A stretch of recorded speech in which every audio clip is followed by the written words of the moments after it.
अगर कोई वेंटिलेटर पे भी पड़ा हो तो इस उपाय को जो पंडित जी बता रहे हैं,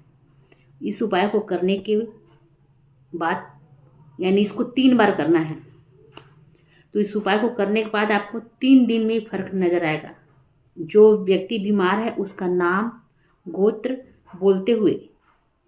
तुमरुका जी का नाम बोलते हुए, एक हाथ में लोटा, जैसा आप वीडियो में देख रहे हो, एक हाथ में दूध का लोटा, दोनों एक साथ कहते हैं। अगर बहुत ज्यादा बीमारी है, कोरोना जैसी महामारी में भी अगर कोई वेंटिलेटर पर भी पड़ा हुआ है, बहुत रोगी है, एक हाथ में दूध लो, एक हाथ में जल लो, 5 बेलपत्र दोनों में डाल लो, और उस व्यक्ति का नाम लेकर,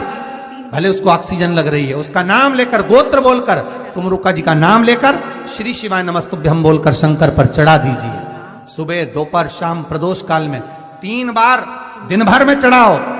3 दिन के अंदर उसको अंतर आना चालू हो जाएगा।